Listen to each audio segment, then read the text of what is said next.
Uniform পরে আসছি, আমার এই ইউনিফর্মের সম্মান আছে। আমি কাপুরুষ না। মরতে হলে এখানেই মরবো, বাঁচতে হলে এখানে বাঁচবো। পরিষ্কার? তোমরা দয়া করে এমন কোনো কিছু করবা না, ভয় পায় স্যার শুয়ে পড়লাম, গাড়ি চালায় দেন, এই করে, এগুলো কেমন কথা? কোন কে, আমি কি অফিসার? আমি তোমাকে কেন গাড়ি চালাবো? তোমার বাচ্চাটাকে গাড়ির নিচে নিয়ে যাচ্ছ, ভাই আমার বাচ্চা আছে না, এটা কেমন কথা? এইসব করবা না, খবরদার, ঠিক আছে? সুন্দরভাবে ব্যবহার করবে, সুন্দরভাবে কাজ করবে। নামগুলো বলবো, এগুলো হচ্ছে কি আপনাদের প্রতিনিধিত্ব করবে, ঠিক আছে? এখন আপনাদেরকে আগে বলতে হবে, নামগুলো বলবো, তারপর আমার রিকোয়ারমেন্ট থেকে আমি এটা বলবো, ঠিক আছে? মোহাম্মদ শাহেদুজ্জামান শাহেদ, কামরুজ্জামান, আমার দিকে না দিকে ওদেরকে দেখেন। পলাশ চৌধুরী স্যার আমি যাচ্ছি কর্পোরাল পলাশ চৌধুরী, ঠিক আছে? ঠিক আছে, পছন্দ না হলে বলবা স্যার না। আপনার নাম দিছে মুস্তাফিজ, পাল হার আলাল ভাই, ওই জালাল, হ্যাঁ আচ্ছা আচ্ছা ঠিক আছে। শামীম আক্তার স্বাধীন স্যার, আচ্ছা এই 8 জন। জি স্যার। এখন আমি আমার যদি ক্ষমতা থাকতো আমি 100 জন নিয়ে যেতাম, বাট সম্ভব না। ঠিক আছে স্যার, সমস্যা নাই স্যার। ওই 8 জন ঠিক আছে? ঠিক আছে স্যার। এখন কথা হচ্ছে কি, এই এখন মানে এই 8 জন কি করবে না করবে এইটা এই 8 জনের ব্যাপার। জি স্যার। তারা যদি তোমরা মনে করো যে আমাদের ধর্ম ইভেন আছে, যদি তোমরা কাউকে নেতা হিসেবে নিযুক্ত করো তাদের কথা শুনতে হবে। জি স্যার।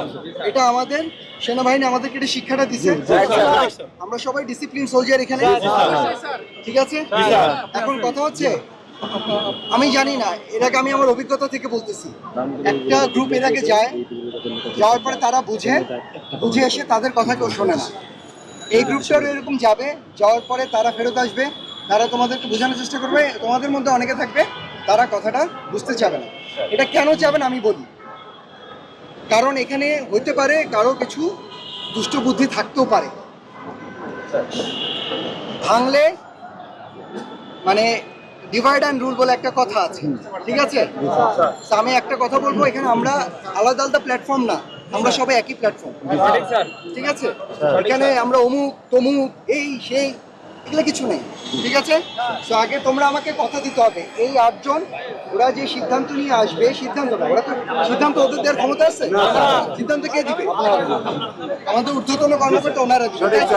এই 8 জন যারা আছে ওরা যে জিনিসটা বুঝে আসবে, এটা তোমাদেরকে সুন্দর করে বুঝিয়ে বলবে, তারপর তোমরা ঠান্ডা মাথায় চিন্তা করবা, ঠিক আছে? কথা শোনার আগে চিৎকার করে আজে বাজে কথাবার্তা বলা যাবে না, বুঝতে পারছো?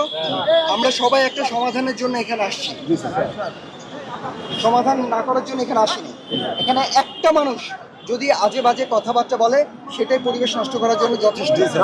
তো একটা কথা বলি, আমি এখানে কথা বলতেছি, আমার পাশ দিয়ে যদি কেউ একটা টিটকারি দিয়ে যাও, আমার কি কথা বলার মানসিকতা থাকবে? আগে বলো, বাংলাদেশ সেনাবাহিনীর একজন ফিল্ড অফিসার হিসেবে ওই টিটকারি কি আমার শোনার কথা? এটা কি উচিত?